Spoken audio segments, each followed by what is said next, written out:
Yo, what is going on YouTube? I am Germ here. Today we're going to be going through my Western support tier list. This is like if the LCS and the LEC got put together, 20 team league, top to bottom, ranking all 20 supports that would be starting on the 20 teams in this league.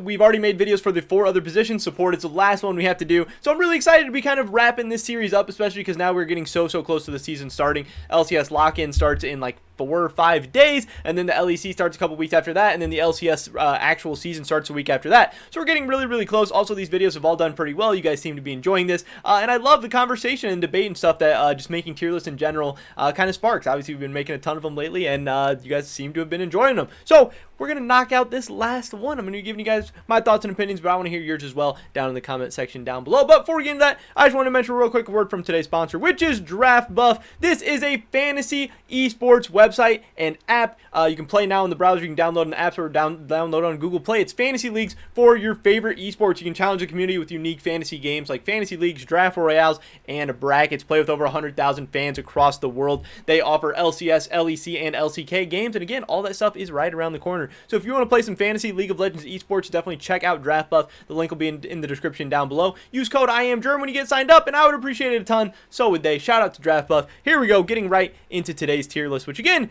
is the Western supports. The LCS, the LEC, North America, Europe. Let's get started. First up, we have Newbie. This guy is coming over to Golden Guardians from Latin America. I honestly don't know a ton about him. I haven't really got to see him play. I've heard some good things about him, but I'm going to have to start him out in the F tier. I think Golden Guardians is going to be a rough team. I think making the transition over, it might be a little bit tough. I've actually seen some of his stuff. He seems to have a good champion pool, seems to be a decent playmaker. I could maybe even put him up in the D tier, but I want to see how things go first. I'm starting him out in the F tier for me. Next up, we have Diamond, who is the new support for FlyQuest. I see him as a C tier support. He was the best probably support in Academy. Maybe you think it was Treats. Treats is always also very solid. We got to see him in the LCS a little bit, so you kind of know how like a top level support in the Academy League translates to the LCS a little bit. Obviously each player is different, each situation's different. He's going to be on a very solid FlyQuest team, teamed up with Johnson in the bot lane. They're going to be fun to watch. He's a C tier for me. We'll see how it goes. Next up, we have Vulcan. I see him as an A tier support. He's very solid. He's been an awesome playmaker for Cloud9. He was a big part of the reason why they were one of the best teams in the LCS, or the best team in the LCS in Spring Split, one of the best teams in Summer. And really, a lot of people had him as one of the better teams in the world in the Spring Split. It sucks we didn't get to see him at MSI, but Vulcan is super good. Huge playmaker, very consistent. Can be the reason Cloud9 wins a lot of games. Probably won't be the reason that they lose a ton. Yes, Cloud9 is a revamped roster this year. Hopefully they'll be able to perform a little bit better. But Vulcan's going to be one of the best supports in the West, and that's going to be fun to watch. Next up, we have Smoothie. For some reason, we have a lot of these NA players at the beginning. I guess we can mix in some other guys. Let's talk about some EU guys. First, I got Vander. I'm going to have him in the B tier. He's moving over to Misfits, where he's going to be paired up with Kabe in the bot lane. I think they're going to be a fun bot lane to watch. I think they could surprise a lot of people. But it does seem like Vander overall is going to be playing on a much worse team than he did in 2020. He looked great on Rogue in 2020, but his team's going to be a little bit worse. Maybe it'll be tough for him to stand out a little bit more. I'm bumping him down to the B tier. Still really solid. Still a beast, and he's going to be just a lot of fun to watch this season. Next up, we have his replacement, Trimby, who I have Vander in like the upper B tier. I'm even going to put Trimby in the C tier. This is a young guy, new up-and-coming support. Obviously, Rogue sees something in this guy if they're ready to give him that spot. I think it'd be maybe crazy to expect him to be as good as Vander right away or to be on the same tier, the same level. But they're going to need him to be good because Rogue wants to be one of the better teams in LEC. They want to make it to Worlds. They want to get out of groups. So hopefully Trimby does well. We'll see how it goes. I'm excited for this kid. Then we can talk about Limit, who I have towards the bottom of the C tier. He is the new support for Schalke. We'll have to see how that goes. It'll be interesting to see how he pairs out. The whole Schalke team's kind of a big question mark. To me, they're very inconsistent up and down team, obviously, as you guys know. So we'll see how that goes. I think Limit has some talent. He's a promising young kid. We'll see how he's able to work out. Promise Q, he is a literal MSI champion, but I'm going to have him in the F tier. This whole Astralis team is kind of a big meme this season. I think they look really uninteresting, really unexciting, and kind of like they have one of the worst players in every single position, honestly. And I would see Promise Q as towards the bottom of the supports in the West. Next up, we have Smoothie, who I am not a really big fan of. I think he's not very good. I'm in the D tier. I think he's one of the worst supports in the LCS. I don't think he's going to have a very good year this year. I'm surprised CLG held on to him. I'm surprised they didn't like try to replace him or try to maybe go for somebody younger, up and coming, because Smoothie really hasn't been getting it done in my opinion the last couple of years. But yep, he's a D tier for me. Next up, Aframu. This is a guy who I think is pretty washed up. I was never a huge fan of him because I think he's always been kind of weird, had some interesting kind of drama behind the scenes where he's always like seems to be getting in fights with people. And yeah, I'm not a big double lift fan either, so I'm not even saying like, oh, he ran double lift out of CLG or anything like that. But he had some weird fights with Cody Sun and 100 Thieves too, maybe ran him off. And he was a great MVP player in his time with 100 Thieves, obviously, but he's not that anymore. He's kind of a bottom tier support in the LCS. Big name, big brand, kind of a big fan base, but the gameplay's not really backing it up. He's a D tier for me. There were some rumors about him retiring this offseason. I wouldn't have been shocked. I wouldn't have been too surprised, but he's deciding to come back for one more year, so we will see how that one goes. Next up, we have Ignar, who I see as a B tier support. This guy is a huge playmaker. He's super, super exciting, super fun to watch. He maybe has some personality issues, maybe some tilting issues. Obviously, he's been a little toxic in team environments and in solo queue and stuff before. So we don't, love to hear that. It's something to keep in mind, something to be mindful of. But he's a big playmaker. He's done it all over the world. LCK, LEC, LCS. He's going to be really, really good once again. He is paired up with Deathly in the bot lane on Evil Geniuses. Which probably isn't the best AD carry in the world, and it might be a little bit rough for him, but I think, he roams around, makes enough plays where he should still be able to shine, kind of in spite of however good or bad his AD carry is able to do. I think Ignar was a big pickup for Evil Geniuses. I think that's an exciting one. Next we can talk about Lebron. I have him as another C tier guy. I think he's really, really solid. I don't think he's too crazy or amazing, but he's definitely not bad at all. He could take another big step up this year and really develop and move up into kind of the top tiers of the LEC, but I don't know if he's there yet. I don't know if he'll, you don't necessarily just automatically get better year over year. Some people get better really fast and then plateau. Some people peak. I don't know. He's kind of a hard guy for me to rank, so I'm just going to throw him in the middle of the C tier. Next up, Huhi. I think he is a low B tier support. I'm still not completely convinced of just how good Huhi is. I think he did look really good at times for Golden Guardians last year, but I'm still not sure if it's FBI or if it's Huhi or if it's a combination of the both. I hope he's able to continue to develop and get better and better, because if Huhi's able to get even better as a support, 100 Thieves could be a very, very scary team, and it could really unlock another level for like FBI and really have him as be one of the better AD carries and one of the biggest carries in the LCS, but also just legitimizing 100 Thieves as one of the top bot lanes in the West as well, which that would be pretty exciting. But that's a big question mark. That's a lot of big ifs. He could, definitely regress as well. He's obviously a lane swap guy who doesn't have a ton of experience as support still, but he's doing his best. He's doing a good job. I have him as a solid B tier. Next up, we have Kaiser, who I'm going to be placing into the A tier. This guy, at times, he looked like he could have been like an MVP in the LEC, and he does look like one of the better supports, obviously, but there are still some question marks about just how consistent he is, how good he is.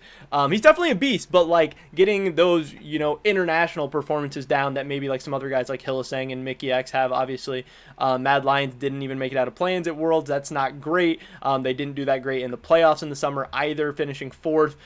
So yes, Kaiser's a beast, huge champion pool. He can play carries. He can do all kinds of crazy stuff. He's super, super fun to watch, and so are a lot of the guys on that Mad Lions team. But they need to get a little more consistent. Need to shore some things up. But Kaiser's a beast. A tier is very, very solid.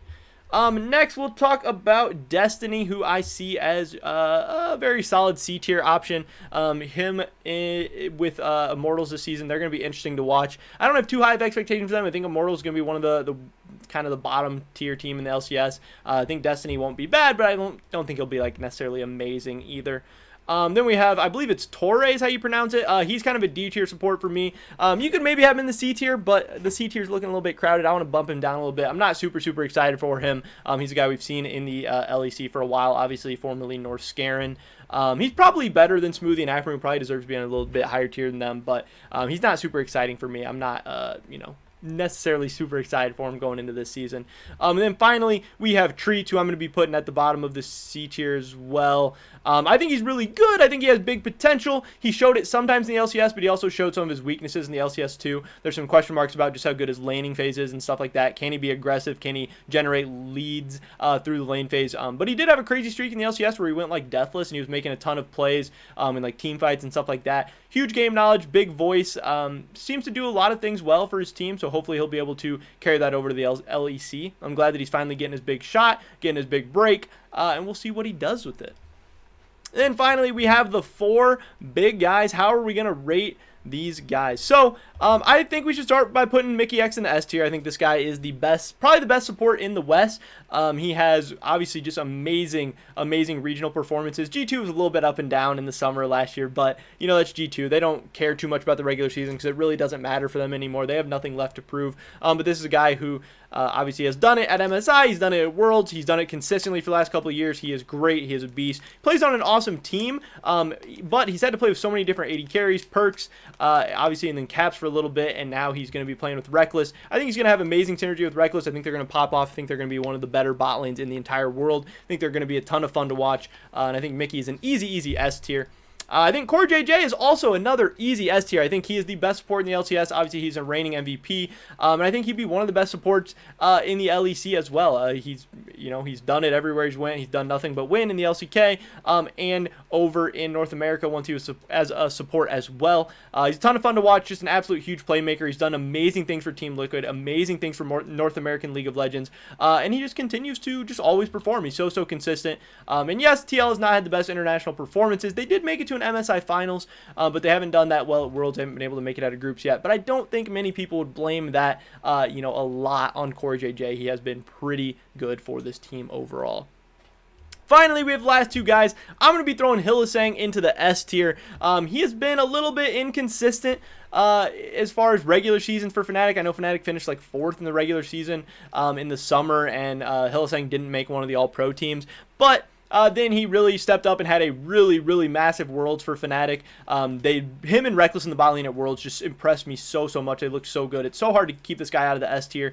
Every once in a while he'll pull out like an 0-11 Nautilus game, or something crazy and inty like that. But he is really the ultimate coin flip player, and if you flip a couple of heads in a row, this guy can win you a couple of games for free. He's absolutely insane. It will be interesting to see how he pairs up with Upset this season. Obviously he's not going to be with Reckless anymore, and laning with Reckless and playing with Reckless can maybe make you look a little bit better, but I think this guy should just be fine with Fnatic in this season. Finally, the last guy, Sword Art, the new support for TSM. I'm going to put him into the A tier. There are some question marks about just how good this guy is. A lot of people had him as not even one of the top supports in the LPL last year. They had him as the worst player on Suning, even though they made it to the World Finals, and they have some questions about just how good he's going to be in North America. I don't think he'll quite be on the Core JJ level. I don't know if TSM's bot lane of Lost and Sword Art will be quite tactical and Core JJ, but I think they could be like a Walmart version of that, with Sword Art being very solid and Lost being very solid as well. I'm hoping he brings some nice leadership and shot calling and in-game decision making stuff over to TSM, but also I hope he just behind the scenes is able to help them develop a good play style, a fun, exciting, fast-paced style that can hopefully help them win some more games and be more competitive rather than their normal boring selves who they have been going 0-6 at Worlds with. But I think Sword Art should be very solid, and I think people are kind of underrating him headed into this season. But there it is, guys. That was the very last Western tier list for the preseason. I don't know if we're going to do these things as the season goes. Maybe we'll do like, a halfway through the season tier list or something like that. We can definitely do that. But this was the support tier list, the LCS, LEC, top to bottom, 1 through 20. My thoughts and opinions on every support headed into the 2021 season. Again, the seasons are right around the corner. I'm super excited. I hope you guys are excited as well. But if you did enjoy this video, make sure you drop a like. It helps me out a ton with the YouTube algorithm. Leave a comment down below. Let me know, what do you think I got right? What do you think I got wrong? What would you change, or what does your tier list look like? Subscribe, stay updated on my latest content. Hopefully I catch you guys in the next one. Remember to check out Draft Buff, code IAMGERM if you do. Peace!